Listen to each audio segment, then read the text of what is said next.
working. What's the plan? It's working a rumble. Good evening, everyone, and welcome to the Martha Wolf Show. Good How's evening. everyone doing? We should really have our chat boxes up.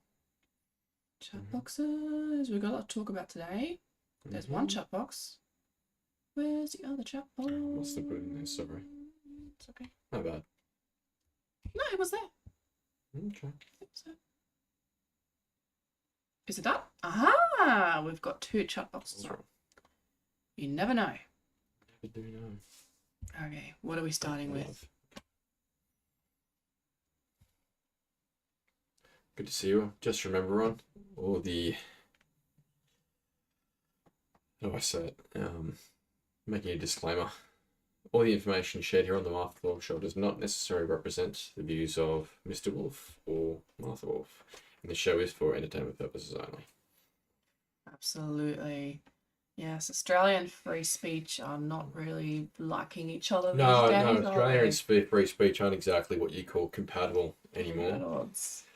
Yeah, Pardon if we're a bit hot and a bit puffed. It is. it is a bit sticky and It's sweaty in been here, isn't it? some of the hottest days, and even if it's not so hot, there's that moisture that just sort of simmers up and steams all day. Apparently, the Saxons called stuff they didn't like gay until the word for gay became synonymous with bad. What?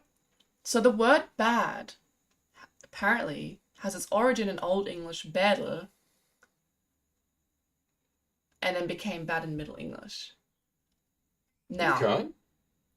Middle English, bedl probably meant hermaphrodite or womanish man. Interesting. Isn't that fascinating? And Did then not know that. in German, Mädel is girl. So what I love about this show is every time I come here, I learn something new. So this is an entertaining show, but it's also extremely educational for our I viewers think as it's well. more educational than anything. I think it is actually. We Yeah. are just like looking at the world. Okay. Like it's like going for a walk. This show honestly is like going for a walk and being like, oh look, a flower. Did you know this flower is whatever? And like it's a little mini like Wikipedia dive onto each topic that we sort of come across, and I love that. I love that. This guy, a Dutch businessman called Oscar Grepa, the owner of Grepa Automotive, ignored orders from firefighters and police, anti-authoritarian, must point it out, who even resorted to pepper spray. They pepper sprayed him. I think somewhere in the video they pepper sprayed him. Oh, and he drove 15 unique custom luxury cars. So obviously he was probably working on these luxury cars. Now, I don't know much about cars, but I imagine that's expensive, including Ferraris and Lamborghinis, out of his burning dealership in the Netherlands. And there he is, and there's all the Oh, he's video. fighting back. The police is like, you can't go in Yeah, there, they it's might. burning. And he's like, what? My cars are in there. And look, he's fighting. Fighting the coppers. And I think Like, he's spraying. oh, they're going to pepper spray Oh, him. that's so evil. That's so nasty. Oh. It's so nasty. You'd think you'd have insurance on those cars, surely. It's his own life. Why can't he make decisions of his own life? Anyway, the video... They're probably concerned about his safety. They don't want him to burn to death and then... He drove They've got to 15 resuscitate cars out, parked them on the road and ran back. How bad could the fire have been? You know, you think after his 15th one, they think, oh, you may have to just keep going, dude. You've already got 15 of them out there. If you wanted to stop him, you'd stop him after the first one. I just love the spirit. Like, that spirit is still in people, and you sort of rarely see that these days. Like, everyone feels kind of beaten down and compliant, and I love it when there's someone who's not. So I just love to highlight that. We salute you, Oscar. So someone is lurking in an ICE alert chat, and one of the AWFLs, I actually don't know what that means, invited an illegal into the chat, who then invited like 50 more illegals, and now the chat is entirely in Spanish, and the AWFLs are getting really annoyed. So basically they're trying to warn each other and alert each other about ICE agents and where ICE agents are operating, right? So they're trying to be like, okay, no, like you don't want to be targeted, like to kind of help people to not be, I guess, deported. And so one person goes, okay, so most of this is in Spanish. Okay, an American like me that fight for the Spanish can't read all of this. And it's all translated. And then someone else says, the majority of people are responding in Spanish are also Americans. Delete me from this ICE alert, okay? I will delete myself. So basically, it's just become an inhospitable environment for people who aren't culturally aligned with the immigrants that they've brought in. This is on in this microcosm, but they can't see the irony of it. That's hilarious. Now, we need to talk about this girl. How do you say her name? Ooh, Gemma Noyosi. So she's Italian background. She talks about it. Okay. She's part of the Libertarian Party. Okay. She's running for 2027 state election. Christ is King, so Catholic signaling. Blah, blah. All good so far.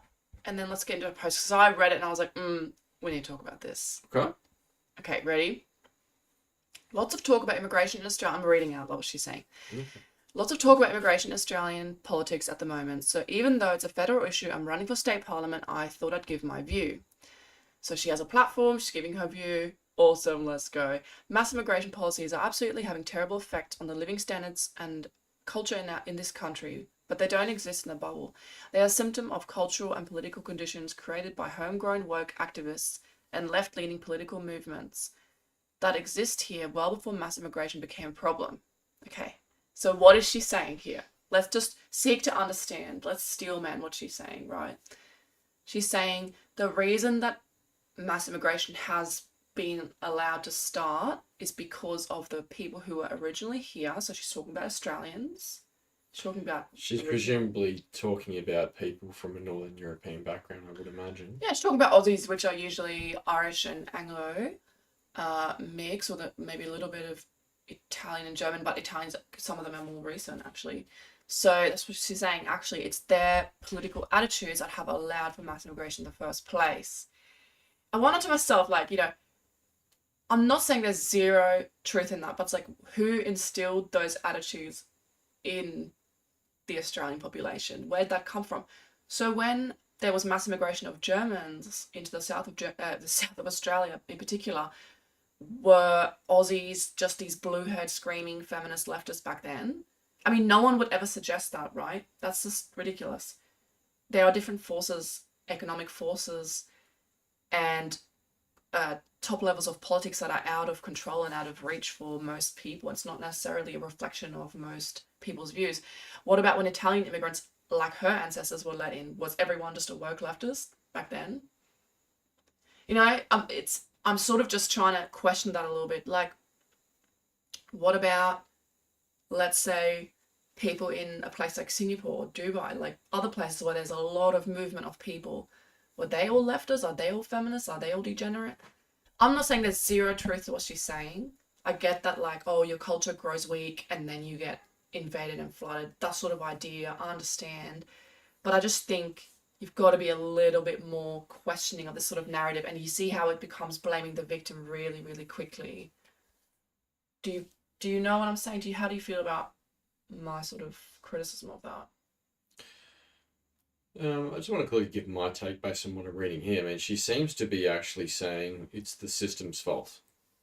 Is what especially she's saying. It's the whole culture that's led to this, and she clearly has a gripe with this. She's saying they're homegrown work activists. So basically saying it's Australian culture itself that has created the cultural environment that's led them. She's not explicitly saying who it is. I mean, homegrown could be interpreted to mean a bunch of different things.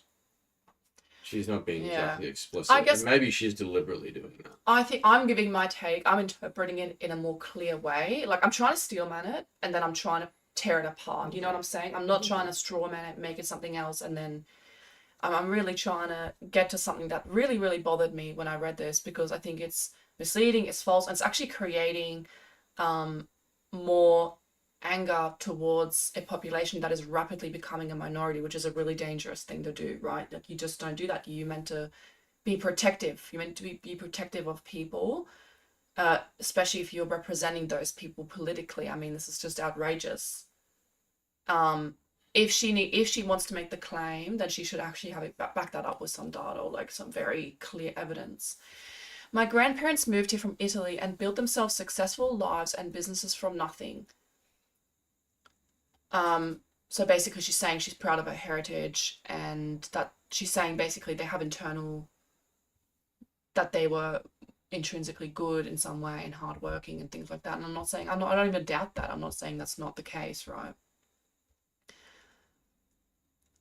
but then also I would question, if your grandparents came in from Italy, went to certain parts of Sydney or whatever, wherever they went, and then bought real estate there, even a really cheap house for like, let's say, $15,000, $20,000, did they just become wealthy because the housing price went up massively because of immigration? So did actually your grandparents become wealthy off the back of immigration? I mean, Well, it says they had businesses too.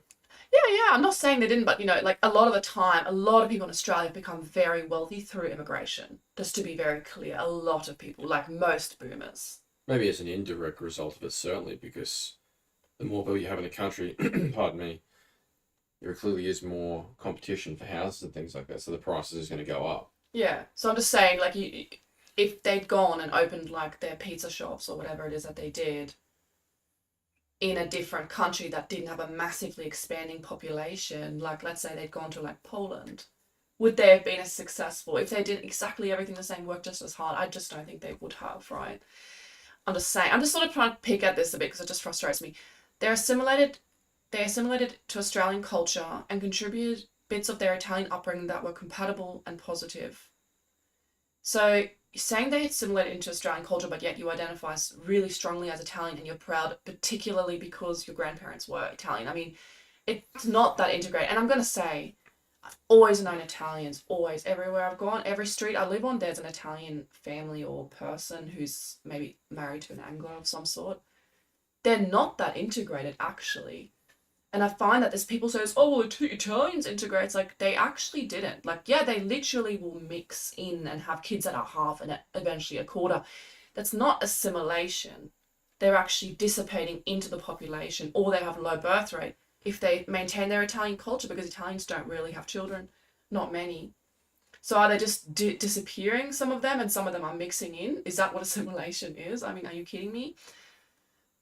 I mean, the Italians I know have very particular standards. They're much more cleanly and orderly than your average Australian, and they're very proud of that.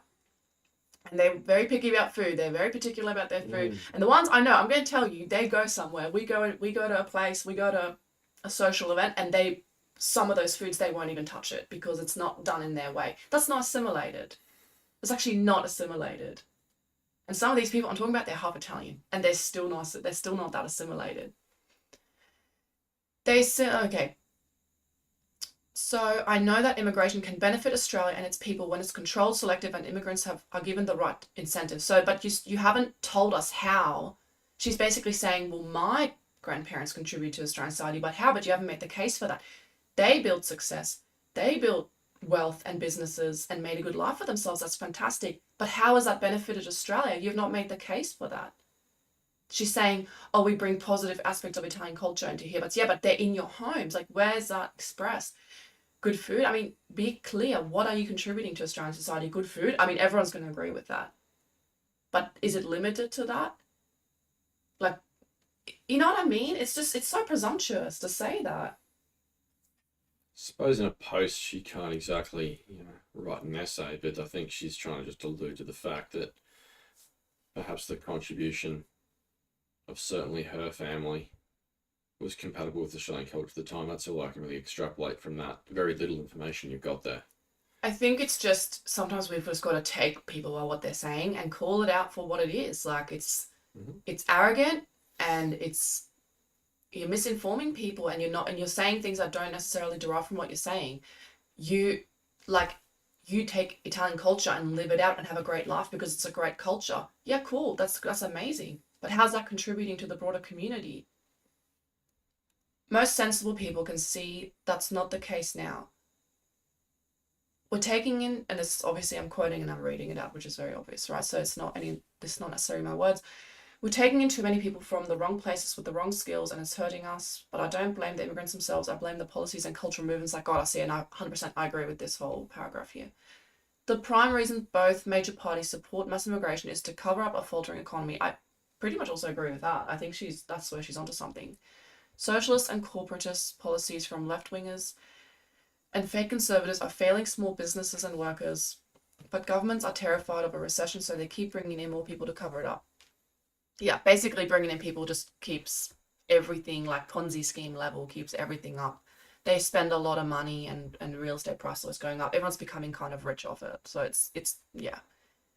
It's not exactly a moral thing. Not a morally good thing. Ending mass immigration would be a positive step, but unless we cut government spending, stop printing money, and slash the red tape as well, the problems aren't going to go away with that alone. Mass immigration is just being a band-aid for these underlying issues. Would you agree with that paragraph? I find like she's kind of cooking here, like the last few bits. Just reading the last bit. Yeah, I mean she's actually spot on when she comes to things like government spending. Red tape absolutely is a huge problem in this country. And we could just do a stream on the red tape in this country by itself. Don't even get me started on that. I'll be here all night on this one topic.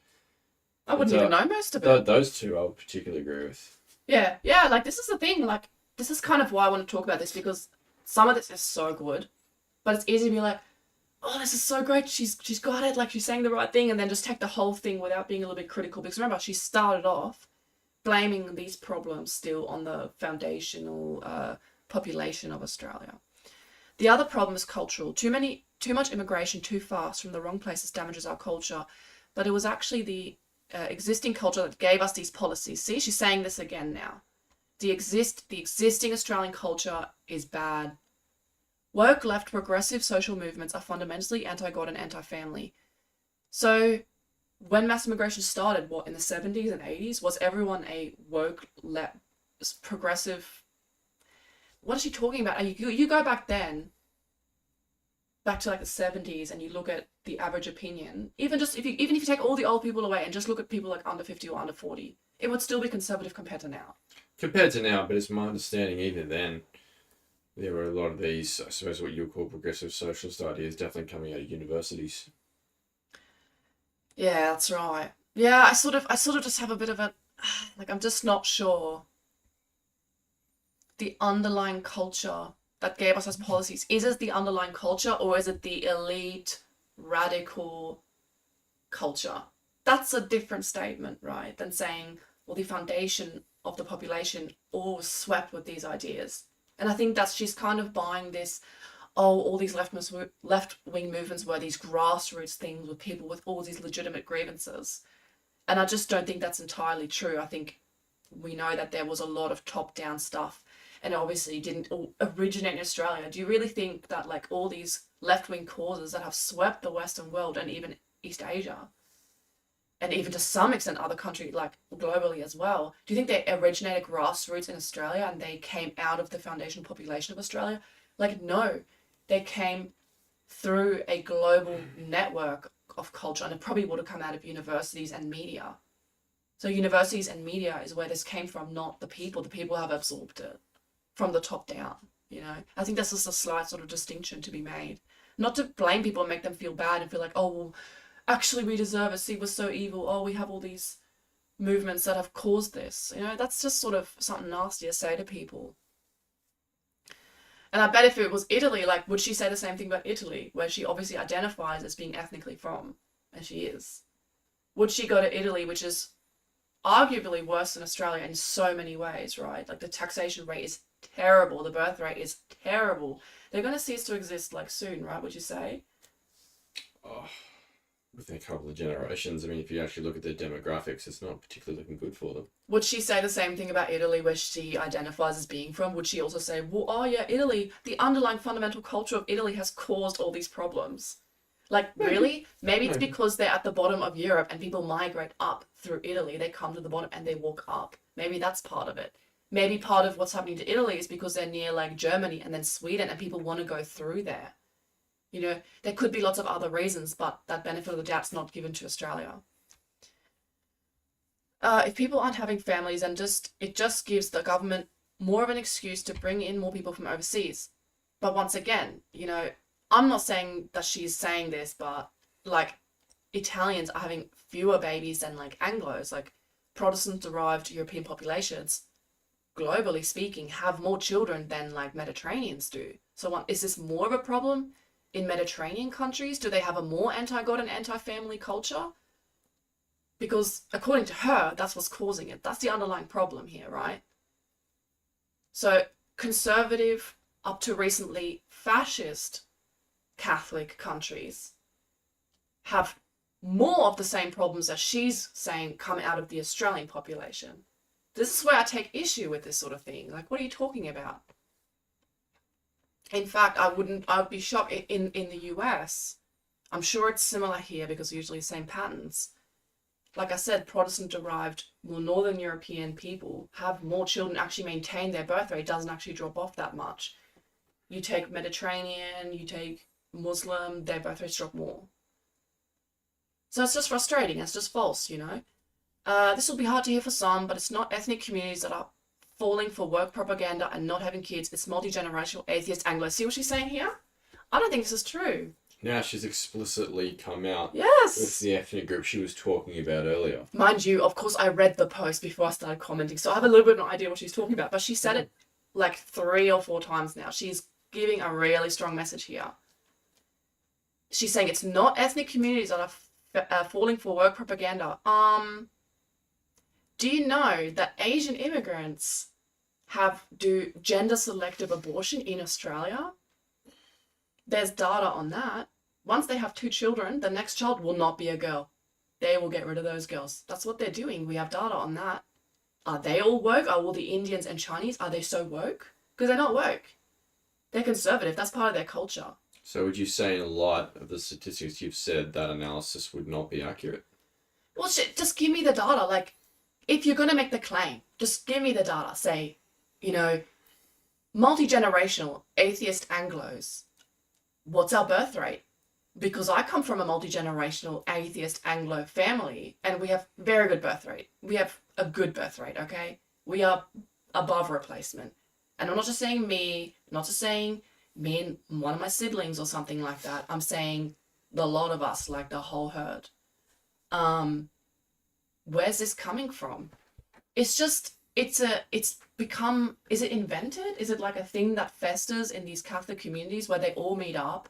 And then there's occasionally like a really large Catholic family that has like 10 kids and they're like, oh yeah, see, we have these kids because we're Catholics. Like, but overall, if you look more broadly in the Catholic communities, their abortion rate, contraceptives rate are as high as average.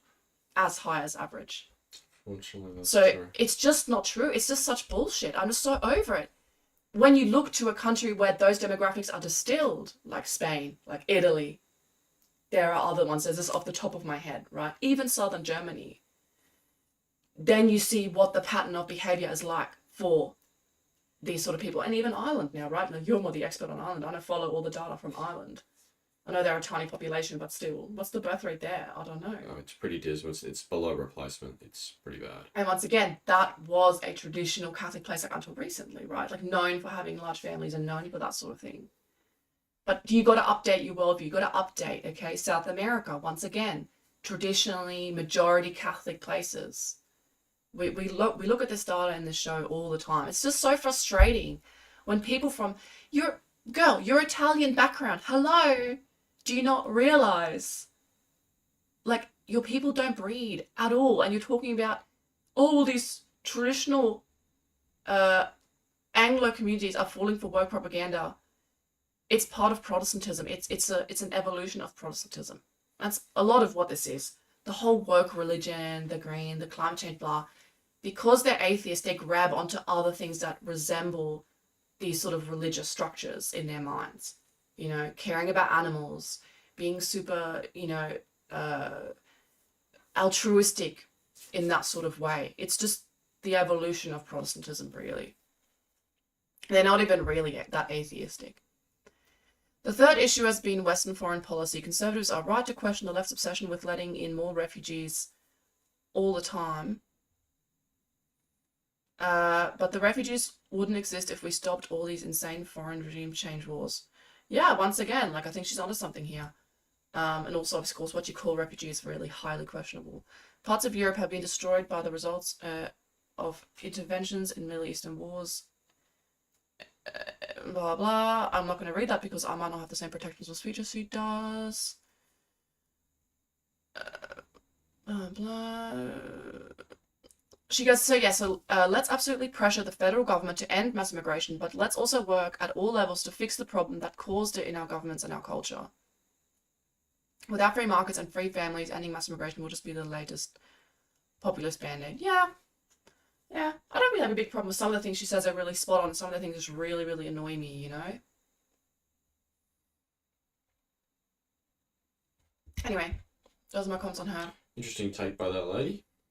It's interesting. It's good. I mean, I thought it was good. That's why I'm not, not even hating on this girl too much. It's just no, in this show we don't hate anyone. We just sort of provided an analysis, but don't necessarily take a side either way. It's just looking at the facts and separating facts from potential nonsense. Yeah, it's something I've just generally noticed with the Catholic crowd is that they get very uncomfortable and they're very sort of delusional in some ways, but they're really good with lots of things and like people are really well read and all that sort of thing, but they're very uncomfortable with the idea that Catholics are not good at like breeding. They're living in this like ego boost state where they're like, yeah, like Catholics are going to outbreed everyone because that's what we do. We have these big families. It's like, bro, do you though? Like, is it actually data driven, or you just know a few families that have massive amounts of kids? And like most of the big Catholic families that we know, like the husband usually is not Catholic. They're usually an Anglo and multi-generational atheist Anglo, to be quite honest with you. I've seen quite a few families like that, and they have big fertility. So it's just like, there's no analysis here. Like, anyway, nature will fix it. People who don't want children, they're not going to be there, right? Like, it's going to be fixed. I'm not saying Catholic birth rates will never go back up. They will go back up at some point. But calling, how do you count? Like, if there's a family that goes to your church that has, let's say, I'm just making up a number here, let's say 8 or 9 kids, and the mom, let's say, is an Irish Catholic and the husband's an Anglo atheistic type, do they count as Catholic kids? I guess, see, every Catholic would say, yeah, of course they count as Catholic kids, because, yeah, but technically the birth rate has to be half attributed still to the man's side, right? Depends on what your definition of a Catholic is. Well, if you're looking at birth rate per woman or birth rate per person, I mean, it's still going to be attributable to the man's side of things. I think it'll be much more to judge that accurately on whether a given person actually participates in things like rituals and actually does what their religious beliefs prescribes them to do. Because a lot of people can just say, look, I've got the piece of paper that says I'm belonging to this organisation, or it is, but not actually be really participating. And I think it's the participation is the thing that counts here. Oh yeah, like look, once you just take really religious Catholics, you're going to get a much higher birth rate. I imagine. I imagine you would too. Yeah, definitely. I just think... But that's like saying, oh, let's take a tiny subset of Anglos and measure them against a tiny subset of Catholics. Well, that's like, how do you compare that? How's that fair? Do you just take ultra-Protestant... I would love to know. Like, I want to know the data. Like, if you just take the really religious Protestant and then the really religious Catholics, who has more birth rate? I don't know. I actually don't. We should dig that up. Why don't we do a stream on that? Just who's actually having babies in Australia. That would be interesting. I don't know. Now, Robin, the Orthodox girl, is claiming that Katy Perry and Justin Trudeau are trying to create the Antichrist because Katy Perry's pregnant. And I think it'll be a very beautiful child, but... I mean, the qualities are coming together. I see where she's coming from. What do you think? I usually don't comment on celebrity gossip, but this person commenting clearly does not like these two individuals. That's all I'm gonna say about it. Oh my gosh, like the most anti-free speech child ever. It's like, imagine this child playing. He's got like a doll. He's like holding his mouth. Like, shut up. Shut up! Oh my gosh. Alright, we'll see what happens with that. Okay. So let's see. Let's see what this is. I've got to remember what this is. Well, I've been seeing this in the media a little bit. A bit of you might actually want to show earnestness and frankness into the political discourse. My message to One Nation voters is, who's going to feed you and bathe you and wipe your bum when you're 90? Right? Because it ain't going to be your kids. Because if I get my way, they're going to be working on submarines. With high pay. It's such a typical thing that leftist politicians do, is when they're speaking to a crowd, they're imagining in their mind, they're smart, right? They're imagining in their mind, what sort of person am I talking to, right? Because you're talking to it like us, like right now, we're talking into a screen, we're talking into microphones. But they're thinking, oh yeah, the person I'm talking to is really simple and really stupid, so I'm going to use the wrong grammar to make them like me more because then I'll sound like them. That's why he says, it ain't be your kids. Like, no one speaks like that. Is that even Australian? Like, it ain't gonna be. That's like Texan. It's almost like a Southern American See? rhetoric. It's hard to control these things in the moment when you're speaking because your brain is dealing with like 10 different things at once. So he's slipping up. He's using a like hillbilly, stereotypical, like negative stereotype accent. But it's betraying what he really thinks of the people he speaks to, and that's always so interesting. I love that when they slip up like that. So this is the I think it's the South Australian Premier. Labour leader says Pauline Hanson needs, yeah. So You get the he's trying to convince people to let an immigrant. You know, he's basically saying, look, we're gonna need so much aged care and like hard and dirty kind of jobs to be done. Which that's the first thing that's actually debatable because robotics. AI. Yeah, I mean, there's a few different solutions that people are pursuing for that. I mean, Canada's just killing old people through MAID. That's a potential solution. I'm not advocating for that, but I'm saying so first of all, that's already questionable. And then he's saying, well, so the only way that a lot of our children, and he's using that accent to talk down to people, right? He's saying, your children will end up in these jobs, which they're not prestigious and you don't want that. The only way they're not going to end up in these jobs is if those jobs get taken by an underclass of immigrants from poorer countries who are willing to do dirty and tough jobs, like aged care, like cleaning and things like that. That's what he's saying. So what he's actually saying, or what it would mean, and that's his ideal actually, is to create a society that's stratified by race. And he's telling people, look, if you don't bring in the underclass, you're going to be doing those jobs. Your children will be doing those jobs. But if you bring in the underclass, you can potentially rise up to the middle class. That's what he's selling. Don't you think? I'm not exactly going to comment on that. But That's okay. he has some very clearly different expectations for his own children than he does for everyone else. Because really, like, the way ideally, like, if you are, I'm being realistic most of the time, but if you ask me ideally, I would say, well, everyone should do some aged care. You should care for your own old people that depend on you to some extent. I'm not saying you can run a full aged care home from your own, like, living room, obviously. Not everyone can do that. But ideally, everyone would do some childcare. Everyone would do some aged care. Everyone would do some cleaning and some cooking.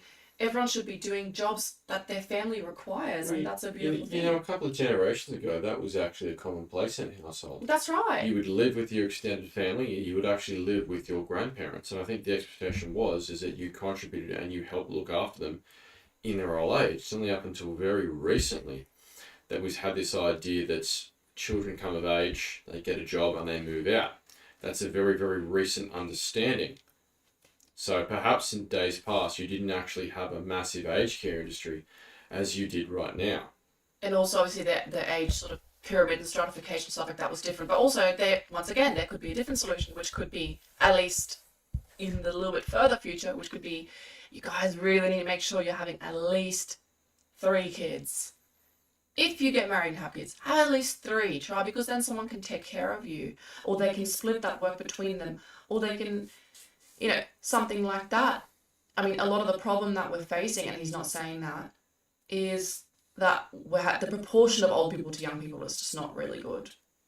And it's not going to look good over time, potentially. Or you could go, here's another solution. It's like, oh, we have to bring in a whole underclass of immigrants. Well, no, you can also go to a poorer country where people are happy and you can pay them a good living wage, a decent wage that's respectful to their lives. People go and retire in South Asia. People go and retire in Mexico. There's all communities now in South America, Central America, and South Asia of people who retire, Western people, who retire and they are able to pay little money, but for the locals, that's good money. You know, that's more respectful. You're not going and saying, I'm creating an intergenerational community that's going to replace you guys. No, you're just saying, I'm going to live out the last 10 years of my life here. I think it's not too disrespectful to do that. I'm glad you also raised the issue of a decent livable wage as well. And that's another whole podcast that we could do just on its own. So I think... like, what are these immigrants meant to live off? So he doesn't want his children to do aged care. What are the immigrants supposed to live off? Are they supposed to commute an hour or two and live in a shack somewhere?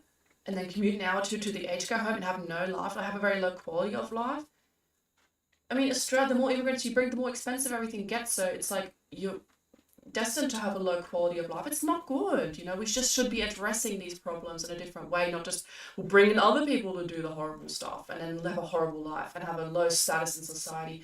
I don't want to go in the playground or go in the park, see some people there, and instantly everyone's judging them. Oh, you're from that ethnic background, that must mean you do this kind of work.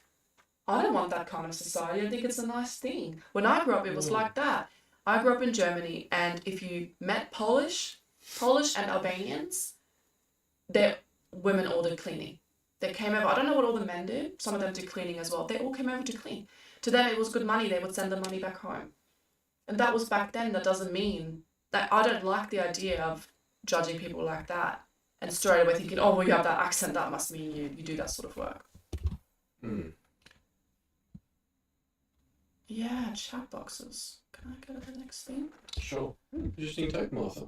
Yeah, this frustrates me so much. This arrogant attitude. Seriously, like, it's next levels of racist. Like, I would have to dig in the depth of my heart. And, like, I don't know how you get to levels of just racism to that extent. That's crazy to me. And they're just saying it on stage. They feel completely justified saying this sort of thing.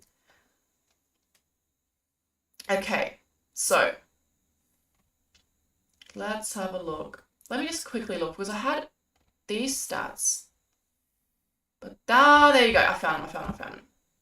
Okay, so in America, there were all these waves of immigrants, and there's data on who they married, and I found that really interesting. That's really cool. Because it kind of tells you who mixed with whom, because no one really knows these things. Everyone's kind of like vague, or people kind of know, okay, I'm Irish or I'm German or whatever, but this actually goes through a little bit more in detail of the data of how did people mix.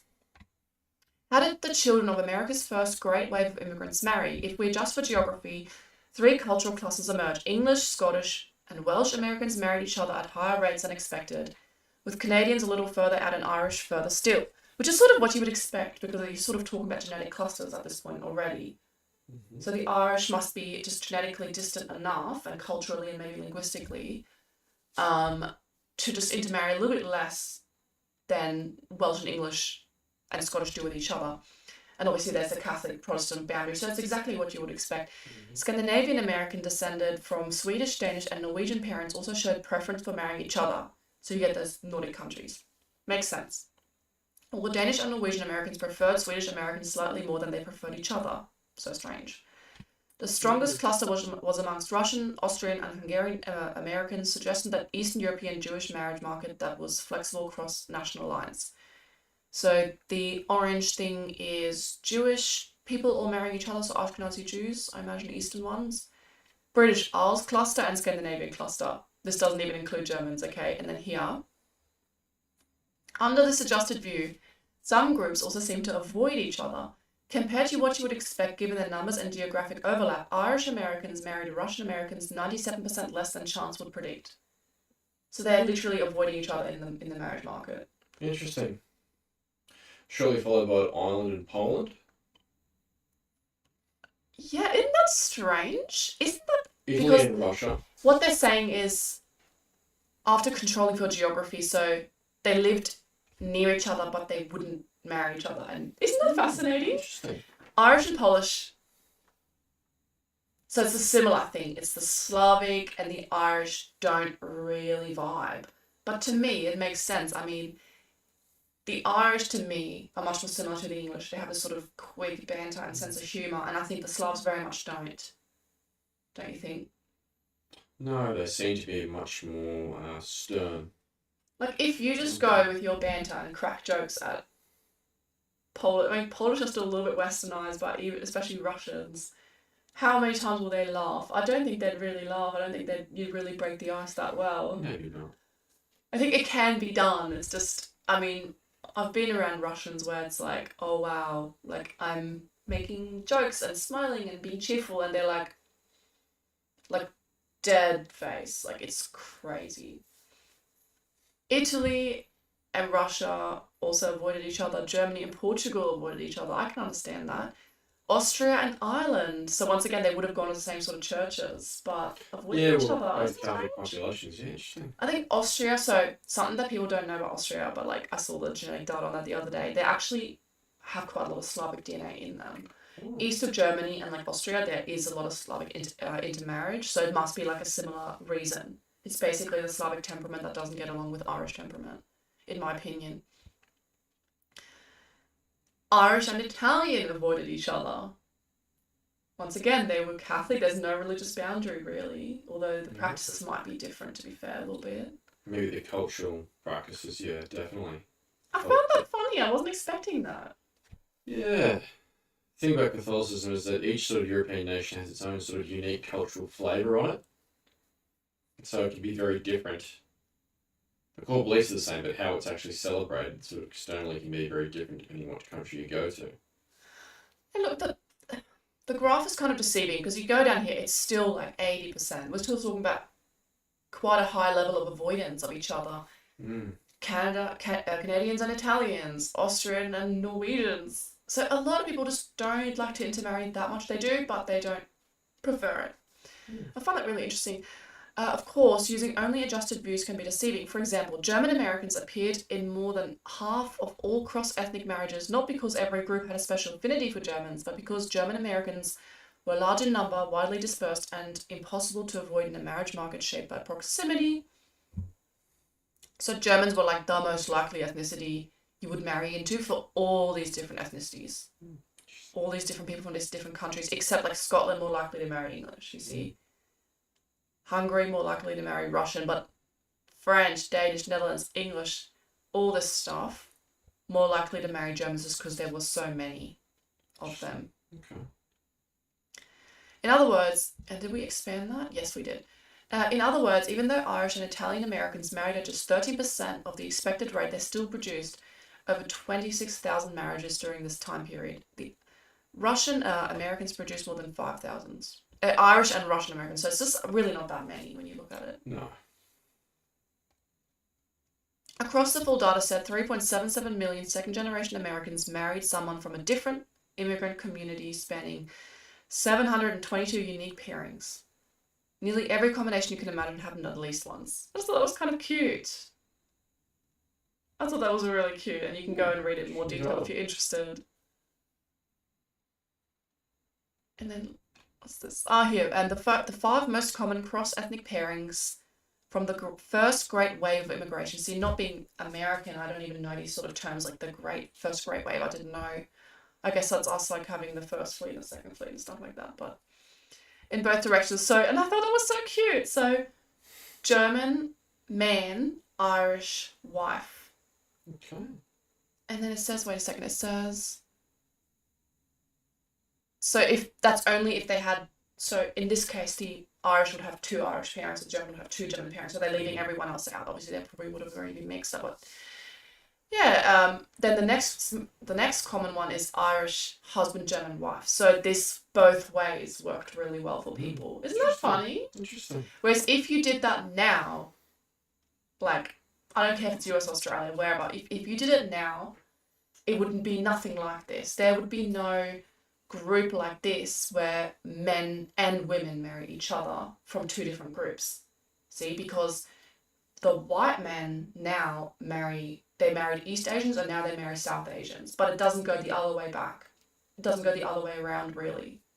White women are not marrying Asian men nearly as much, right? So it really is more of a one-way street. So we don't really see this pattern of mixing now. And then English and German, both ways, again, both ways. And then English and Irish, both ways. And see, isn't that kind of cute? Canadian and Irish, once again, both ways. I thought that's so cute. Like, that sort of mix just seems to do well. Anyway, I love that sort of thing. Thank you, darling. That's really kind of you. A heat map shows men look straight ahead, women scan the periphery. An eye-catching new BYU study shows just how different the experience of walking home at night is for women versus men. I just don't know how you get the heat. How does it generate heat? Are they wearing glasses? I wonder how that works. Oh dear. Yeah, it must be such a different experience, like being a man. You're just walking down the street, just looking straight ahead. Just like, oh yeah, just walking to the door, walking to the tree. Whereas women were like, who's lurking in the bushes? Who's going to attack me? Like, am I in danger? Yeah, it's this funny thing where men are like, well, we're the protectors, but they don't have protective instincts, actually. They're just okay. They're just okay because they're not really that threatened physically as a woman or a child would be. And I find that too, like, men will sleep through, like, any kind of noise. I mean, that's just more anecdotal, but if anything, the woman has to, I think, alert the man. So yeah, I found that really fascinating. The religious makeup of Europe's biggest cities in 1900. This was so cool, and this is in German, so I'll translate it. London was 95% evangelical Christian. Wait a second. Ah, they call it evangelical Christian, but it in brackets it says Anglicans, Methodists, Baptists, so they're grouping them together. Okay, that makes sense. And then there's 3.5% Catholic and 1% Israelite, and that must mean Jewish. Paris, and look at the number of people living in the city. That's insane. That's so low. What? Insane. So Paris was 96.5% Catholic, 2.5% evangelical Christians. So I'm just going to say Protestants. I think that's what they mean by that. We would say Protestants. 1% Jewish. Berlin, 85%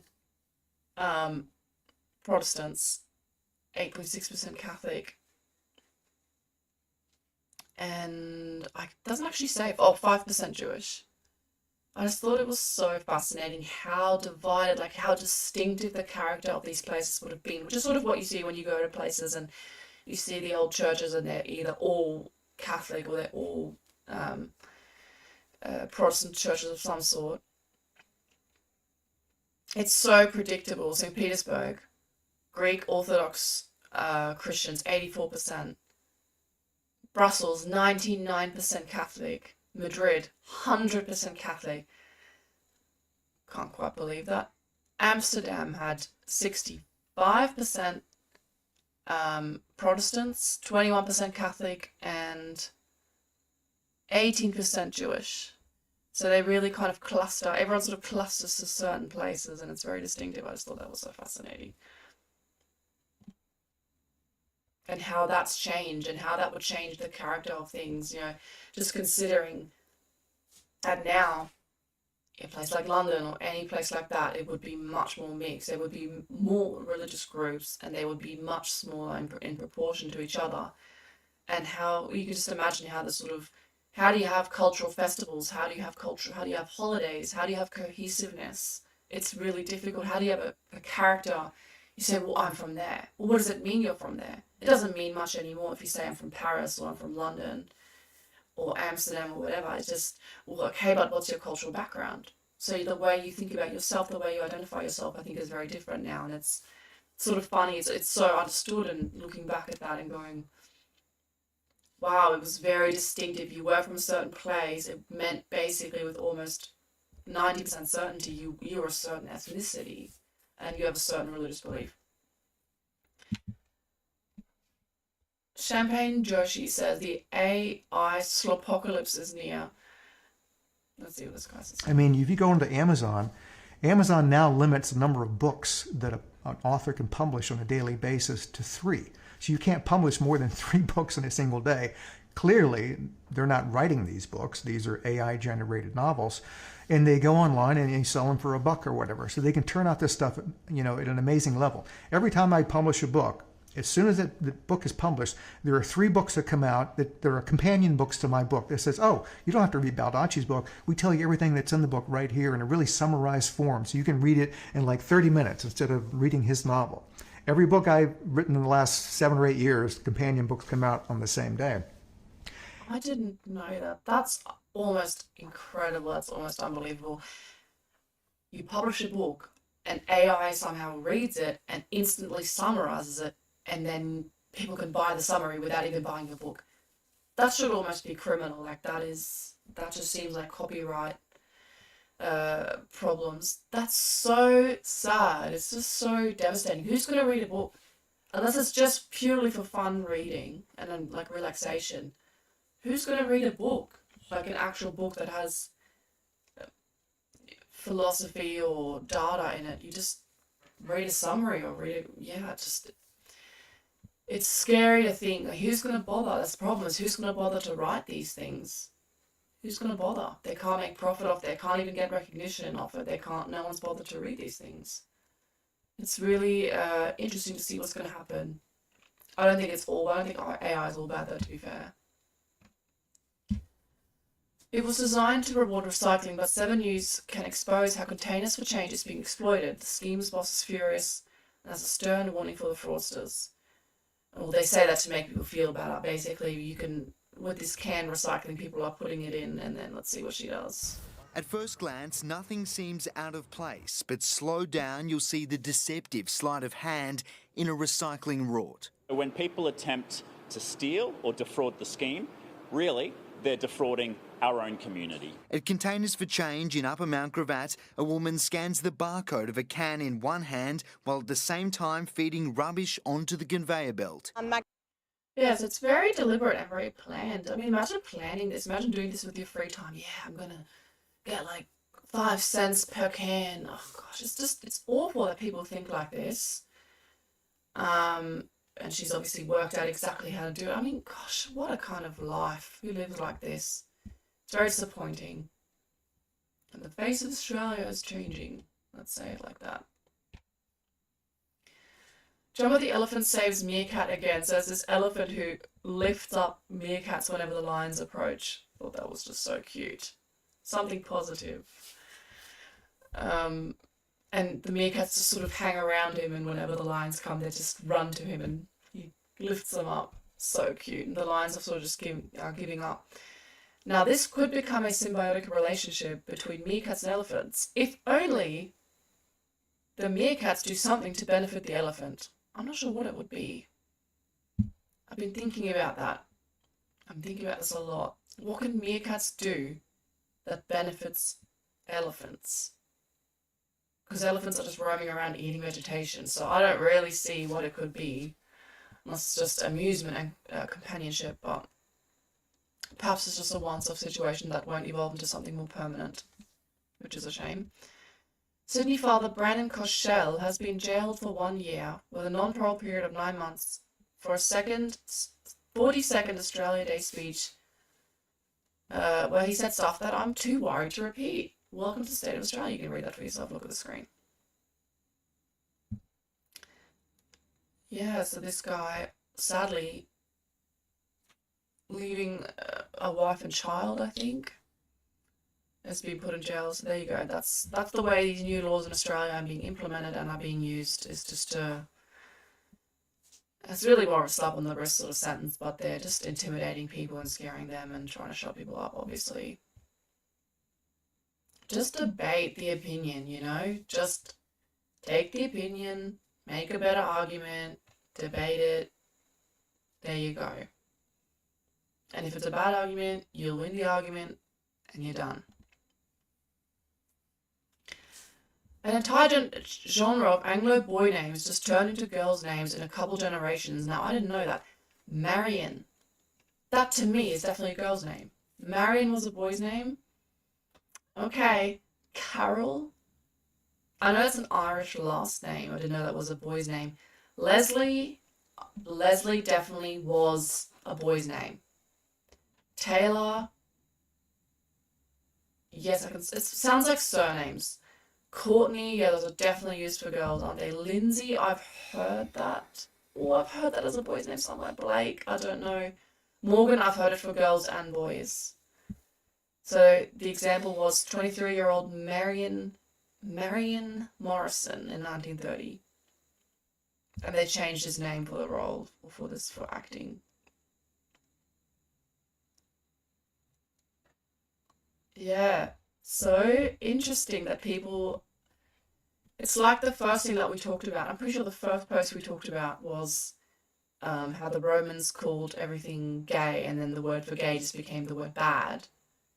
And it's almost the similar thing here, where girls' names are seen as bad, and so people use more and more boy-associated names until boys' names become girls' names, and then you sort of have to, I guess, cycle it around. I mean, maybe George or John will become girls' names. Maybe not.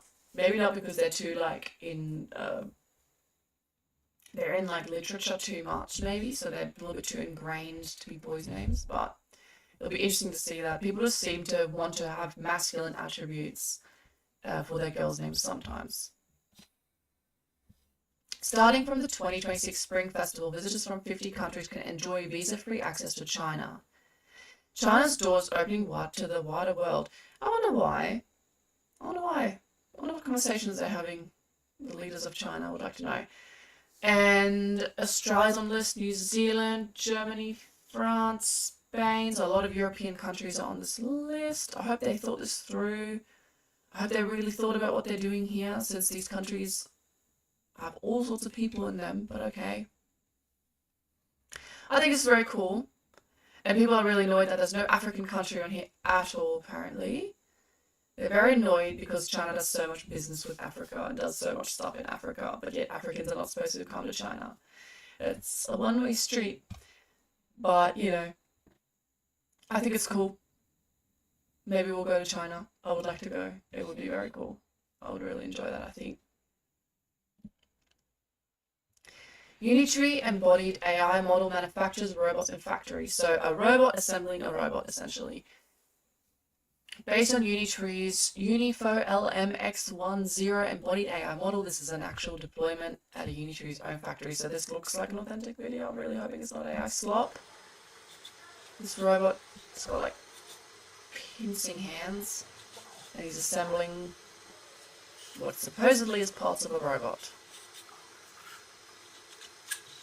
We are so close to self-replicating robots, you guys.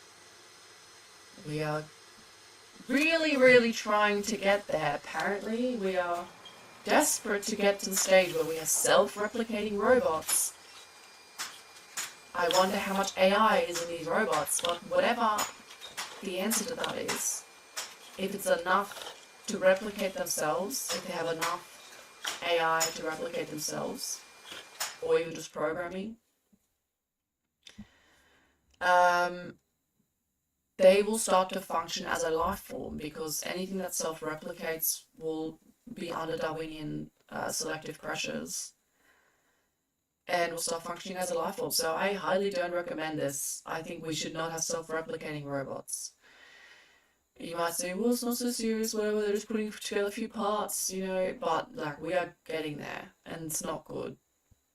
Because they're going to realize, and even if they don't intellectually realize this, the reality will be that they won't need humans as much. And over time, perhaps not at all.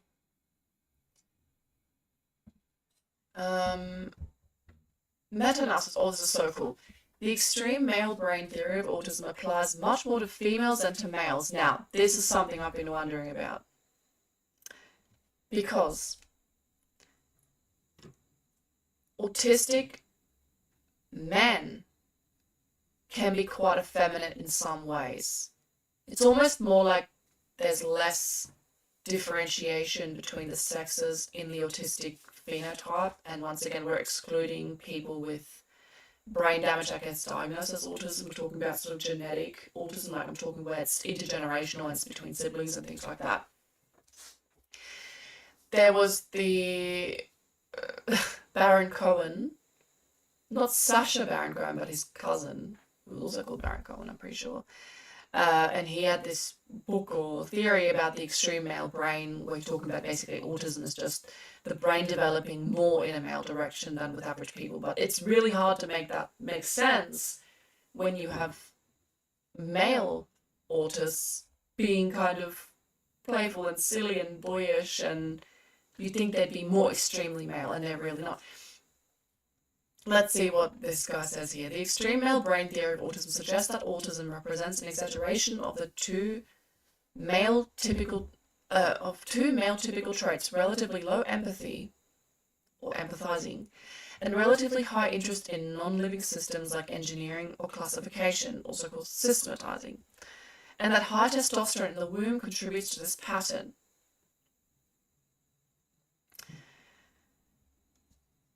This meta-analysis reviewed available evidence on levels of empathizing and systematizing in relation to autism among males and females. The results showed that shifts in empathizing and systematizing were much greater in females than males. This pattern supports the hypothesis that greater phenotypic shifts in these two traits may be necessary for females than males to result in a diagnosis of autism spectrum disorder. And this is kind of what you see, like everyone knows, boys are much more diagnosed with autism than girls. It is catching up, but it's still much less. So basically, if you are diagnosed with autism as a girl, you have like much more of the genetic load you must have than for a boy. A boy, you might just have an autistic parent, but for a girl, you probably need two autistic parents, something along those lines. You need much more of the genetic load. That's sort of something I've read over the years as well. And this supports that. Because empathy quotient and systematizing quotient are heritable, such shifts are expected to be underlain by genetic and epigenetic factors. As such, the apparent requirements for larger shifts in empathy quotient and systematizing quotient among females than males to result in autism diagnosis may contribute to the male bias and the prevalence of autism spectrum disorder. When we're talking about the prevalence of it, it's just the prevalence of having it diagnosed, right? And a lot of these diagnostics are based on all male patients anyway. So a lot of behaviors that they look for are based on male behavior as well. So it might be like not talking, not being verbal, which is sort of the extreme of male behavior, where men are less verbal and gain sort of verbal fluency later. And then if you're very late to talk, very late to be verbal, they'll be like, well, it's an autistic sign. So it's like, yeah, but also we're basing that on that. So it's difficult to say. It's a complex topic. The increased size of such shifts in females and the effect of female protection from autism more generally may be related to the fact that effects from increases in prenatal and postnatal testosterone would be expected to be more deleterious to female than male fitness, given that relatively high testosterone has a negative effect on female development and reproduction, but generally positive effects in males. So much to unpack. The increased size of such shifts in females and the effect of female protection from autism more generally. They're saying that females are protected from autism more generally, but you could argue that if you were a bit more lenient of including some more feminine behavior in the diagnostics, you might end up balancing out the diagnostics of boy and girl. But I'm not saying that should be the goal. I think finding the truth about that topic should be the goal. I'm not saying I want to have girls diagnosed as much as boys. I'm not saying that. It's just that with girl autistics, you can get like hyperverbal at a young age, and you could get things like fixation with dolls or fixations with nurturing and babies, which would then not be interpreted as being autistic because, oh, well, you're not dealing with objects, you're not systematizing with objects. But they could be systematizing dolls or dolls' clothes, but it might not be picked up as much. And it's sort of, people make these sort of criticisms. I think there's something behind that. But it's interesting that they say that prenatal and postnatal testosterone They're not even, they don't even know that. They're just making this as a hypothesis. It could be expected to be more deleterious to females, and to male fitness. I would like to know, are females who have a slightly more male developmental path, do they have negative fitness, which would mean fewer surviving offspring? I really don't know about that. It's sort of just assumption, and I see this all the time in so many conversations and so many communities. It's sort of just assumption. Well, as a girl, the more feminine you are, the better. Well, says who? But why? So testosterone in developing, so the prenatal, so in the womb environment, the testosterone goes down. And we know that later born siblings have fewer children themselves. So there would be one piece of evidence that being more feminine is not more advantageous. So it's just an assumption, but it's sort of frustrating. Why do you think that? Why do you assume that? So older girls who have younger siblings have more children. Now that's the data that I do know because I read the other day. But it seems to be the exposure to the younger sibling that then makes them want to have more children themselves. If you let's say you have 2 children, then you stop, your girl will have fewer children. But she might be developmentally very much the same as if you had more children. But the effect of having those more children, she would still be somewhat higher, have higher like androgen levels potentially, because she's higher up in the birth order. Anyway, I love thinking about this sort of thing. And it seems like we just don't really know because this is all this hypotheses. I need to click on this. I'm just way too interested in this.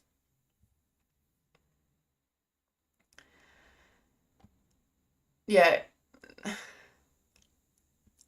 High systematizing and low empathizing are like clearly things caused by testosterone exposure. So we're basically just saying, well, the more testosterone exposure you have during development, the more autistic you are. That's the problem with the male brain hypothesis. So you're saying that you might say, well, what's the problem with that? If you're acting autistic, just be diagnosed autistic. The problem is over time, you're not catching the girls. And the girls, if you have autistic traits in the female, this is more heritable to the children than the autistic traits in the male. And that's basically what it's saying is, what that reveals is, that it's overdiagnosed in men and underdiagnosed in women. So it's something that if you're not picking up on this, you have this risk for autism, which, by the way, it could be something that you want to, you might want more of. I'm not saying you necessarily want to avoid it. I'm not trying to phrase this negatively. But a female with autistic traits, if you want to have boys with autistic traits, or children with autistic traits more generally, you need to seek a female with autistic traits. If you want to avoid it, you need to really avoid a female with autistic traits. If your female that you're reproducing with has autistic traits, your children almost certainly will have them. It's very, very heritable, because for it, and this is kind of what this is saying, for it to emerge in a woman has to be quite pronounced. Whereas a normie average boy might have some autistic symptoms just because it's got a male brain, just because he's been exposed to testosterone. But that might not show up in his daughters or his sons even, depending on their prenatal environment, which he doesn't control as much as the woman does, right? Something, and this is what I'm trying to get at as well, this is what I want to know. Something about the female, something about the womb, the woman who's gestating the baby, something about that has something to do with the development of autism, okay? Is it I suspect it's immune system related.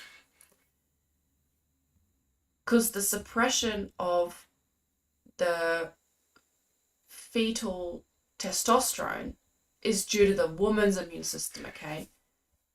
So you conceive your first child, the child's developing in the womb, very early, like very little. The boy fetus starts secreting testosterone. Now, the female fetus might also start secreting testosterone, and the amount that she secretes might be dependent on genetics, which is why you do get these kind of genetically autistic girls. The woman's immune system attacks and suppresses, and that becomes more efficient per child. The more children you have, the more the prenatal developmental testosterone is suppressed, right? So, obviously, the quality of the woman's immune system is going to affect, and the amount that the woman's immune system, because your immune system is suppressed on purpose as soon as you're pregnant. It's meant to happen. Now, the amount that happens is probably genetic in the woman. So I suspect there's a huge factor of autism and the heritability of autism to the extent that's developmental through the woman. And if you want kids that's going to be like super focused, like a rocket scientist type of mentality, my gosh, be careful what woman you pick. Be really aware of these things and you know, think about her family, look at her brothers, look at her dad, stuff like that. Look at the kind of men that family produces, but also women. I'm not saying disregard the women. So sometimes having really feminine, like, she might have a really, really feminine sister or two sisters who are quite feminine. That doesn't mean that there's no autistic traits in that family, but it would indicate that perhaps less so. Anyway, I just love this stuff. For decades, Germany was such a law-abiding country that instead of having regular turnstiles to get on trains, so basically these things you walk through where you beep your ticket or you put your ticket in, travelers could simply walk on board, and conductors simply conducted random spot checks to see if people had valid tickets. Yes, can confirm. I've grown up in Germany, I've lived in Germany. We would just go on the train, and you basically had this, it changed over time, like as it got more modern, but basically you would just buy a paper ticket and you either bought it or you didn't. It was just sort of up to you. But obviously if you got checked, then you would have a fine. So you kind of just running the risk, like, do I just not pay, but then I pay the fine? Or do I just pay a little bit with each ride? It was sort of a bit of a gamble. 2 weeks ago, a foreign fare evader beat a conductor to death when he tried to conduct a spot check. I don't think it should be called conductor. They're like ticket checkers. They're like trained police, I guess. So now the German government is changing the policy. They've told conductors to not request ID if there's a high risk of escalation from persons. So basically, if someone doesn't look safe, they look dangerous, they look like they're going to escalate. So basically, this is going to be migrant men for the most part. They are just not even going to ask for your ticket. And that is sort of just watching in real time the breakdown of, in this case, German society. I didn't have this on my bingo card, says Red Pill USA. Turns out Ted Kaczynski, the Unabomber, was bombing Jeffrey Epstein's friends. Did the Unabomber I love conspiracy theories, okay? It's never enough. Did the Unabomber do more to punish Jeffrey Epstein's friends than the FBI and DOJ have accomplished to this day? Dum dum dum. The same Yale professor who got wounded by a Unabomber attack wrote to Epstein about a very small, good-looking blonde. Who would have thought these stories would come together? What is happening? You think the world is this massive place with so many people, but then something happens and it's the same people. It's the same people involved. What is happening here? Creepy. Professor David Gelernter, which means learned in German, by the way. That means learned, as in like scholar. Sits in his office at Yale University. Is his hand blown off? Is that the guy who's had his hand blown off? Oh my goodness. So obviously he was targeted, Ted Kaczynski targeted certain people based on certain things. He targeted people who made progress with technology that he would believe would enslave humanity. How interesting. How would he have known this? So interesting. I wonder what was going through his mind and how he targeted these people. I don't think he would have known about the Jeffrey Epstein stuff or any of this human trafficking stuff. I don't think he knew about that. I think he cared about the advance of technology and stopping that.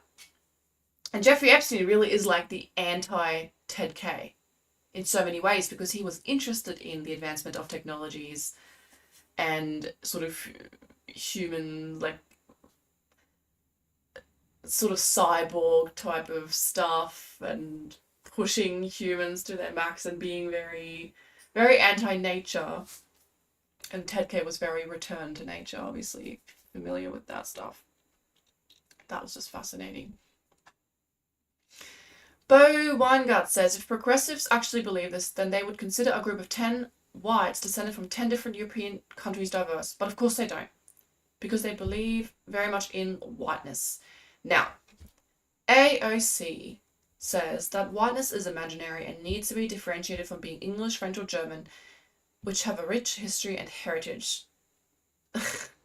This is your brain on left-wing sociology textbooks. So I don't disagree with her that much, so I wanted to pick this apart a little bit and see if we can just sort of say, oh, this is so stupid, he's such a leftist. Let's see if we can make a more intelligent commentary on that. There's a very big difference between whiteness and national, like your actual culture. I love that she has to like really pause and think. This is so cute.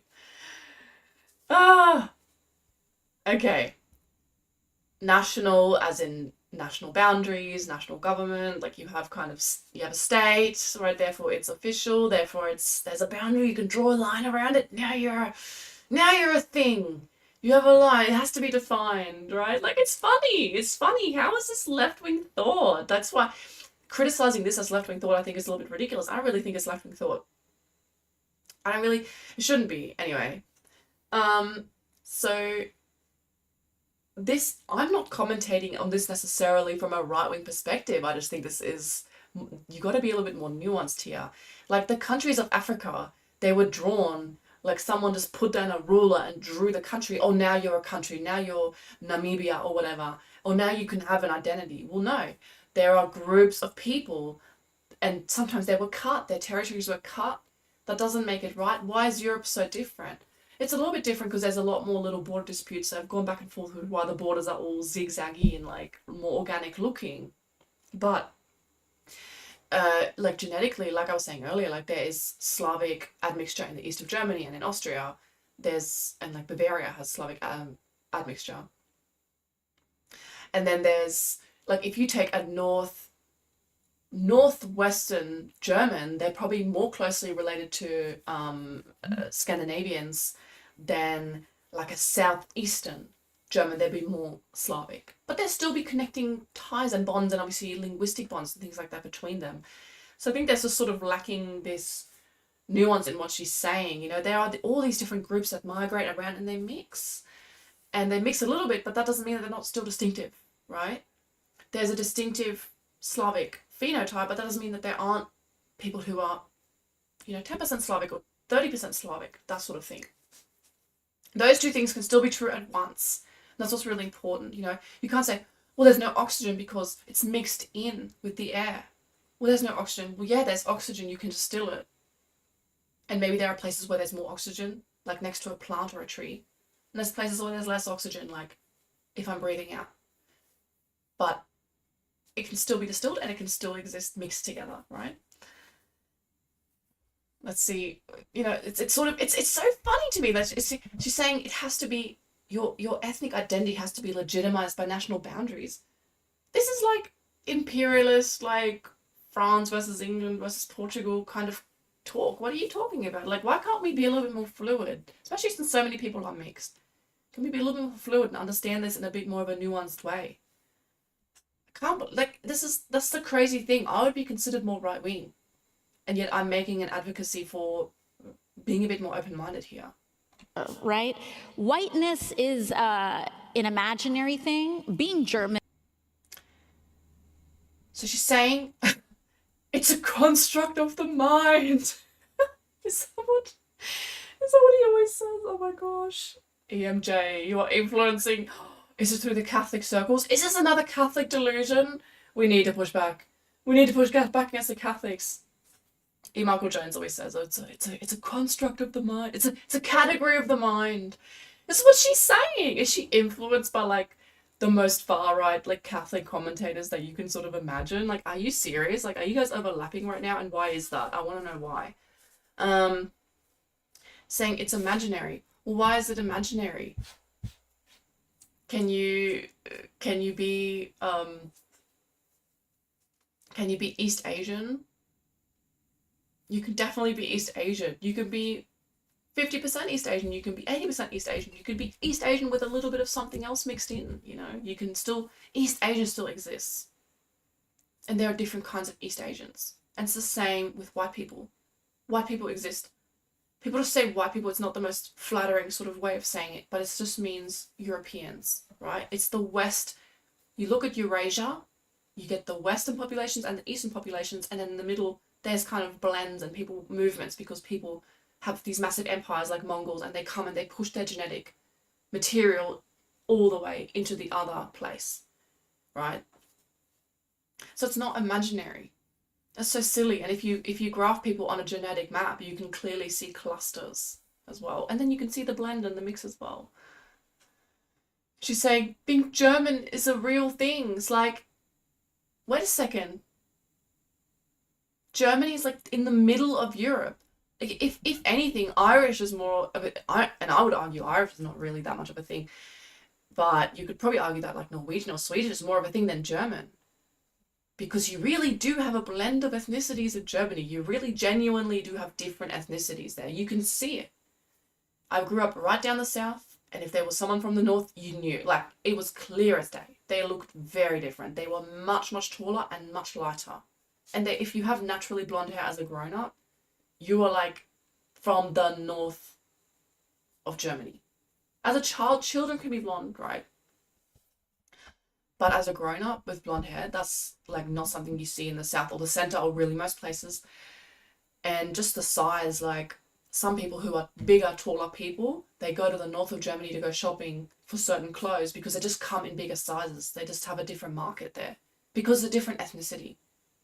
If you want to look at it that way, but you can look at ethnicity broadly and say, well, this is a Western European ethnicity. But then you can say, well, this is a ethnicity and draw a little line around like the Dutch and then maybe the Germans that are close to Netherlands. And then you can do that many times within Germany. It's not that much of a thing, and this whole idea of targeting German people, see, it's justified in that.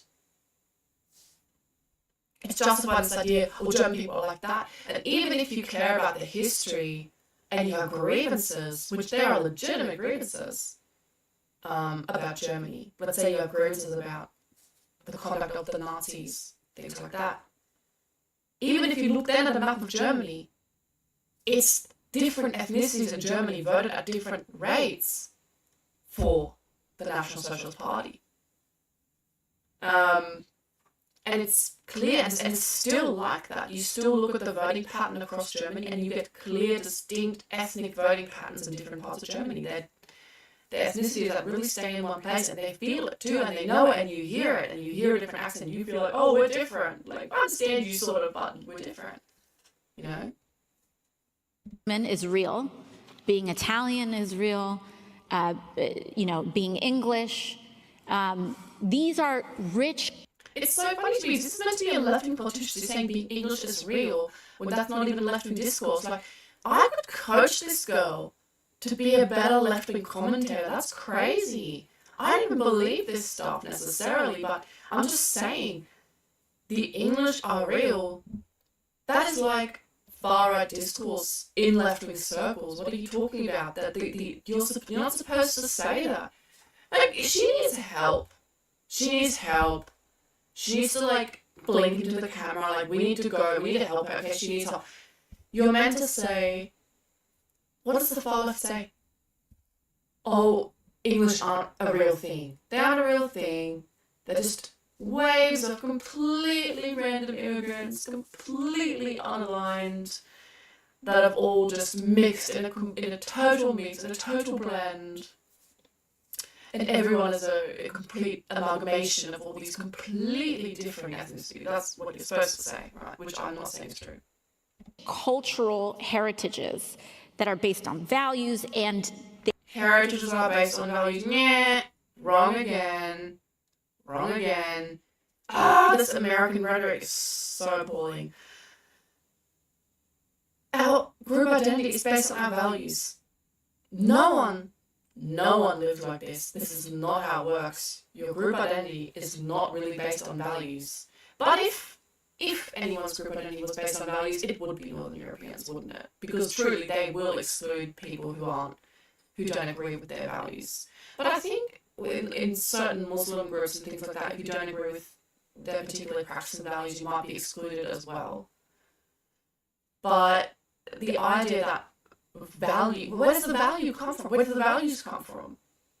Are you going to say that Christianity has defined these nations? Like, the values arise out of the ethnicity itself. That's why you have different values if you're a seafaring people. You have different values if you're on an island than if you're like Poland, where you're in the middle and you get all these ethnic tensions and push and warfare coming through your country from both sides. You're going to be a lot more, a lot less open-minded, a lot more stoic, and a lot more ethnocentric, let's say, and defensive if you're finding yourself landlocked between other cultures than if you're right on the edge somewhere, like France or England. That's where your values come from. Your values arise out of an evolutionary pressure to develop those values. And there's a beautiful thing I read that something like the values of the Japanese are kind of similar to the values of the British, and because they're island people, and obviously they are just not coming from the same genetic root recently at all. They've very much been separate for a long time, but because they find themselves in a similar environment, they might have developed some similar values. I thought that was quite nice. They seem to have a lot of consideration for the public space and cleanliness and kindness in the public space. Maybe that's because they're island cultures. I don't really know. They are so much a part of what make our cultures and our societies what they are. There's a very big difference. It's just so wrong, once again, so wrong. So many aspects of that wrong. But I'm sure she means well. I'm sure she's got something in her mind. Once again, I mean, Italy, she said, Italy is real. What are you talking about? There's like Germanic people who overtly identify as Germanic in the north. Not even Germanic, maybe even German, because they fly German flags on their houses in the north of Italy because they were annexed and forced to be part of Italy at some point. And they still live there, and they don't identify as Italian. And they're not ethnically really Italian. Once again, depending how you define that. Are you just going to broaden the definition of Italian to include like Alpine people who identify as German and probably speak German and fly the German flag? Okay. Frustrating. Frustrating, but it's always simpler to say the wrong thing than to say the true thing, right? Sometimes the true thing takes more to express, but it's worth it. We should be pursuing that. Papa Wolf and Krampus and Bleak. What the heck? What is this? Papa Wolf and Krampus and Bleaken. That is cool. Shares a meme. Curdled milk of a peculiar kind made after a Bulgarian recipe and called yogurt is now a Parisian fad and is believed to be a remedy against growing old. A correspondent who has tried it says he would prefer to die young. Obviously talking about yogurt and the introduction of yogurt into Western society. So cool. I didn't know that. I wonder from when that is. Yeah, it's awful. I hate yogurt. It makes me sick. So I thought that was so funny. Things can just become so ingrained. It's like, oh, no, yogurt's great. Just add like 5 tablespoons of sugar and like 6 tablespoons of jam, like fruit concentrate to it. It's really good now. How many of you can eat just plain yogurt? It's horrible. But I'm sure it's wonderful and amazing, and obviously having calories that are fermented and a little bit non-perishable, at least for some extent of time, is extremely useful. Don't get me wrong. Oh my goodness, the Dutch. What is happening with the Dutch? The Dutch, or, yeah. Dutch in quotation marks, perhaps. Dutch State Secretary set to oversee unrealized gains tax steps down after CV scandal. Is it this girl here? That's what the picture's of. I did not double check that. Pardon me, forgive me, don't trust me if that's wrong. D66 member Natalie von Berkel has withdrawn as a prospective state secretary for finance. after admitting to inaccuracies on her resume, including falsely claiming to have completed a university degree. What? Who doesn't double check this? You're going to be working in the top levels of government and you have a fake. Okay, I mean, here's a career path for anyone who's interested. Just wing it. Just put, yeah, I've got all these degrees, you know. I could say I didn't actually have a bunch of children in my 20s. I actually did all these degrees. I've got all these cool degrees, right? My degrees consist of me just scrolling the internet endlessly while I breastfeed. But anyway, we're not going to mention that. Including falsely. Okay, so she hasn't completed a degree. That's dodgy if you want to be a career woman, I guess. According to Der Volkskrant, probably saying that wrong, Van Berg only completed HAVO, I don't know what that is, and did not finish her public administration studies at a university of applied sciences. She reportedly provided inconsistent and incorrect information about her education. She will remain a member of parliament. Is she the person who... oh no. So who's going to oversee this unrealized gains tax? Does she propose this? I don't know. Would she be able to calculate what that's actually going to do to the economy? What's going to happen in that country? So basically, if you hold an asset, if you're Dutch or if you're in the Netherlands, I'm not exactly sure how they do that, how they control that, but if you hold an asset per year, this is my understanding of it, it's something like 35% or more than that unrealized gains tax. So let's say you have $3,000 euros worth of Bitcoin, and you don't sell it, and it just happens to be worth 3,000 in that year, then you need to pay just over 1,000 euros in unrealized gains tax. Even if you didn't sell, and then Bitcoin might crash, it might go up, you don't know what it's going to do, but you don't have the money. How are you going to afford that? So how are you going to afford to invest? You'd have to be very wealthy to even invest money. This is just so ridiculous and so frightening. And then there was another thing. Give me a second, I'll find this. Because it has to do with Netherlands as well. Where is it? Netherlands. Here. Here, I got it. So, the Dutch exit tax. The Netherlands proposes a new exit tax for citizens. This is just so sickening. This is sickening. For citizens to leave the country, income and presumably capital gains to be taxed for 5 years after leaving. And you know who did something like this? South Africa. They did something like this. I don't know the exact details, but they would tax you even after you left the country. It's just like total dystopian control over people. So they're just saying, well, you can't escape this tax anyway. You might as well stay here. They know people are going to try to leave. Anyone with money is going to leave. Just leave. Or just be really poor and somehow have assets somewhere else. I don't know how you'd do that. I guess you'd have to transfer assets to relatives that you trust. This is where things like networks come in really handy, you know? If you have networks of people in different countries and you can reliably transfer wealth, like let's say you have a friend who lives in Bali and you can give them some money and say, buy me a property in Bali and that's going to be my store of money because I'm in the Netherlands and my money is going to be taxed to death. Wouldn't it be cool? Would it be cool if you could trust someone to do that? Buy up a little place in Bali and store their money that way. Something like that. But as long as we just trust each other and we constantly question each other and we stab each other in the back, we are not going to have networks like this, and we're just open to be exploited. We're just here, yeah. I'm talking about European people more broadly here. We're just exploit us, I guess, because we're not going to network, we're not going to fight back, we're not going to lobby back. That's got to stop. We've got to organise, and we've got to think about how we move around assets and wield our power in all sorts of ways. Okay.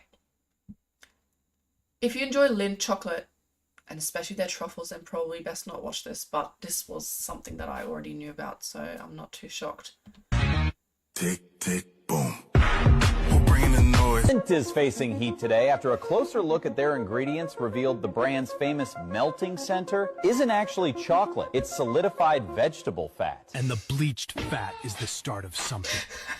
The voice. Imagine talking about chocolate like this. Yeah, I mean, if you ever just read the ingredients and stuff you buy, just read it once and then make a decision what you buy. That's kind of what we do. I try to figure out the ingredients in something if it's problematic, and then I just know if I'm going to buy it or not. But yeah, these Lindt, like chocolates, the round ones, I mean, you can sort of even taste this. It's just fat. It's very, very fat. And you look at the back of the packaging, it's basically just vegetable oils, probably mixed with a bit of cocoa and things like that. And I guess it's supposed to mimic not palm oil. What am I talking about? Cocoa butter, right? That's what chocolate is supposed to have in it. Cocoa butter. So yeah, no good. Brazilians have a national mythology of being a post-racial rainbow society where no one sees race or colour and most people are mixed. In reality, Brazil is closer to a country of two castes. The lighter skin halves, sorry, I was like trying to read that in Spanish, and the darker skinned have knots, and they rarely mix. Besides South Africa, it may be among the most racially divided countries on the planet. So this kind of harks back to what I was saying earlier about the South Australian Labor guy who wants to import an underclass of people to do all the horrible jobs that apparently no one wants to do, which I think we should do, but yeah. And then this is the picture of Brazil. So it really is, this says more than 1,000 words.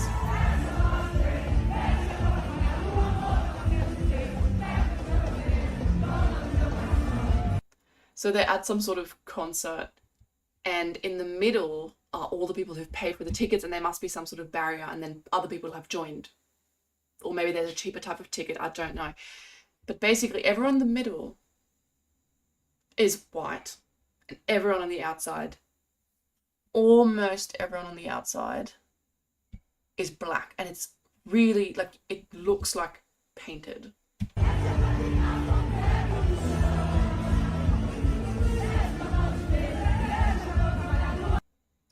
But this is one of those sort of glimpses that you get where no one will actually just overtly tell you this. Like, they're not going to have government officials talking about this necessarily, but we have the internet now and we have videos, so we have a glimpse of what, you know, a multiracial society is going to look like potentially. It's just, there's not really this endless mixing where people just mix and mix and mix and mix and mix until everyone's in the middle. But rather there's some demographics that mix, kind of like what we saw earlier where like Irish and German and Irish and English will mix, but Irish and Russians won't mix readily or easily or commonly.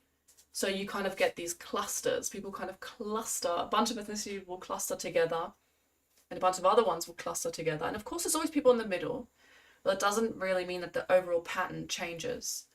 And so you're going to get probably much more entrenched racial stereotypes and things like that, because basically it'll be known, okay, that part of the city, those sort of people live, that's part of the city, these people live, these sort of jobs, only these sort of, this ethnic cluster will get these sort of jobs, that ethnic cluster does these sort of jobs.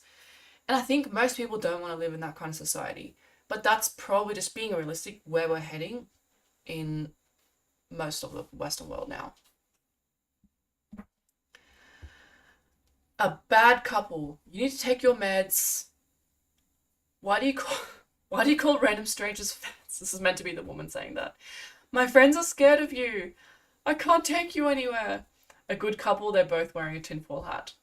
So in the bad couple, only the man is wearing the tinfoil hat. But I know plenty of couples where it's the other way around, like, to be fair. And then here, the good couple is just two conspiracy theorists, and they're both just into the conspiracy theories. Yes, can confirm, that's the way to go. Absolutely. Like, and just, you know, if you don't even have an ability to, you don't have to, I don't think you have to actually agree on everything. That's actually really boring. But if you don't have an ability to just bounce ideas off each other or talk about, at least talk about things in a calm and rational way, yeah, it's going to be really lonely it's going to be very lonely in your marriage and really frustrating. And we saw this with the Trump, but then we, like 2016, wasn't there like all these men voting for Trump and they didn't tell their wives? They had to like kind of secretly do that. I mean, what sort of state of affairs is that where you're just alone, like researching stuff, but like you can't tell your spouse? And then you probably can't tell your children because they're going to be raised by your spouse and the education system. You really need two people on board to de-indoctrinate the children from school or from the broader world or from media, whatever they're exposed to. They need to be able to come to either of the parents and get not the same. It's not you don't need to be the same, but you need to have generally a push in the same direction from both parents. I think it's really important. Otherwise, you might as well just accept that you're just producing normie kids at that point. That's just what it's going to be, to be quite honest. Because even, let's say, hypothetical tinfoil hat wearing Chad guy over here, let's say they have children, and even if he convinces his sons of all his opinions, they're still going to have this relationship, this at the top relationship, and that's in their mind going to be the normal thing, is to marry someone who doesn't agree with you, who's just a normie, who's just a leftist. That's just what women are like, right? So they're going to marry the normie woman, and then eventually going to dilute the right wing and the kind of questioning or anti-authoritarian or whatever you want to call it. Those sort of genetics are going to be diluted out of your lineage. So why start the process of that? The Atlantic, a far-left publication, has come out today with a piece about how indefensible it is to transition kids. A massive sea change. This is once again, like, we've got a far leftist politician talking about the legitimacy of national identities based on official nations. And now we have a far left publication talking about not having trans kids. It's getting confusing out here. Like, it's getting weird. This whole left and right spectrum thing. I know some people really don't want to talk about that or like identify with that, and I can understand why. It's just utterly confusing. It seems to just sort of almost flip and change every 5 years or something. Atlantic says the tide goes out on youth gender medicine. American doctors are no longer united on the wisdom of medicalizing gender dysphoria in minors. But what I will say is they're not questioning the idea of gender dysphoria. They're questioning medicalizing gender dysphoria. They're not actually questioning whether gender dysphoria even exists or should be a thing. But I understand, like, for the sake of the title, I understand. But obviously, I think you've got to go deeper and you've got to peel back the layers here, because the idea of gender dysphoria I think a better way of combating this whole problem is to delegitimize the idea of these terms, and to normalize the idea that there is a spectrum of masculinity to femininity within each biological sex. So there are more masculine women and there are more feminine men, and in fact that's something we see more and more of, probably because of plastics and endocrine disruptors and all sorts of other reasons. All sorts of reasons, you know. And I believe also because we are having fewer children per woman, and so you're getting less of the feminization of the later born girls. And so I believe that there's reason that would cause fewer very feminine girls out there, just because most of the girls, if I go out and at random pick 100 women, what percentage of them would be firstborn? What percentage of them would be secondborn? Probably be, at that point, we're looking at like 60 or 70% of all the random women I pick off the street. Back in the days, I don't necessarily even want to reference baby boom because that was an extraordinary situation, but depending on the country, I don't want to get into it, but when you're having an average family size, here's the thing. If you have an average birth rate of like 5, the average family size is bigger than 5 kids, right? Because some women still are spinsters and don't have children, and it can be like 20% of women. So that means women who are having children are having like something like 7 children on average, if your average birth rate is something like 5. So many, most of your children are later born children who have a slightly different developmental pathway that more and more alters and skewers towards being more feminized. So there's no surprise that you get less feminized girls, but they might also be under other reasons, endocrine reasons, or just reproductive patterns, like women with ADHD, probably men with ADHD as well, having more children. So what does that do? I don't know. I'm not saying I know the answer. I'm just saying it's not equal. People in society don't just equally have children and reproduce themselves. But yeah, this is just so bizarre. What to think? I think this whole gender thing, they had to unwind this. They had to have a way out. They had to have a way of backpedaling this and not making it feel... I think what the left wants to avoid is making the right feel like they have a victory ever. They want to demoralize right-wing people and make it look like any social change, any progress is always driven by the left. So when something doesn't work out, oh, well, it's us. We don't think this is good anymore. We're actually not going to push this anymore. Actually, we need to change this. Like, you've not been able to push this through. You've not been able to implement this on society more broadly. It's kind of failed and people are pushing back against it. And so then you make... I suspect, I can't prove this, but I suspect a lot of that is what it is. It's trying to be in control, trying to be the top dog and sort of making it look like, oh, well, yeah, I totally knew this was coming. Oh, we totally intended this. And I think that's where the left is a lot of the time, because there is this more, I guess, populist right-wing movements. And a lot of these right-wing conspiracies are coming true and people on the right kind of feel really vindicated and they don't want that feeling to get into people. The average couple in 2026. Can a misandrist and a misogynist fall in love?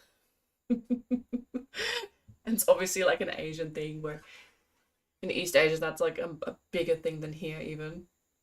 Yeah, that's kind of cute. Obviously it's alluding to men being more misogynist and women being more misandrist than before. And I think it's true. I think it's true. I definitely think that's true if you're online at all. Oh, this is so good. Today I learned scientists discovered a dinosaur tail perfectly preserved in amber. It's full of feathers. Look at the feathers. So, yeah, once again, the theory that dinosaurs were just giant chickens is vindicated, clearly. When you do, like, most fossils just show bones, but when you do find more, there's often feathers. Now, how big can a creature get and have feathers? I don't know. It seems to be the smaller dinosaurs where they find the feathers on them, but the idea of them being scaly is, like, scientifically, I believe, completely outdated. They're not really lizard-like. I think the word dinosaur means like giant lizard or something, which is cute, but it's just not. They're just giant chickens. But so cool. But also feathers are more difficult to animate, so it's really hard to make like children's movies or whatever with... I mean, nowadays with AI, perhaps it can be done. I would love an animation or like a documentary about dinosaurs that has the feathers on them. Hopefully that will be possible, because back in the days it was just too hard to animate. They had to make them really smooth, not even scaly. Someone sent me this. When you ask why did Russia turn off WhatsApp, here you go. WhatsApp shares end-to-end encryption with Mossad. If a messaging app promises privacy, but its metadata can still map your life, your relationships, and your location, how secure are you really? OnePlus 972 magazine revealed that the Israeli military's Lavender AI system flags Palestinians for assassination using WhatsApp group. This is becoming so speculative, like, I don't know. I just don't know. I don't actually feel comfortable reading this out. But basically, what a lot of people already knew, which is why they're not using WhatsApp, and they've left WhatsApp in droves, is that it's, like it says here, all your metadata is being collected. Group affiliations, minimal human oversight, operators reportedly spend just 20 seconds per target. So they're just looking at people and targeting. The platform continuously shares metadata, your location, device information, contacts, and who you message and how frequently. So it's not even the messages themselves. They might actually be encrypted, but everything else they see. with its parent company Meta. Not what you want. This data, accessible to authorities through illegal or exploitative means, allegedly feeds directly into Lavender's targeting logic. Okay, well, I think the more you know. The more you know. Get off WhatsApp. Alright, guys. That was awesome. That was really good. I had a lot of fun. Had a lot of fun doing this stream. I'm gonna say good night. Good night, everyone. Stop streaming. So when I do multi-streams, it's like more buttons. Hopefully this works.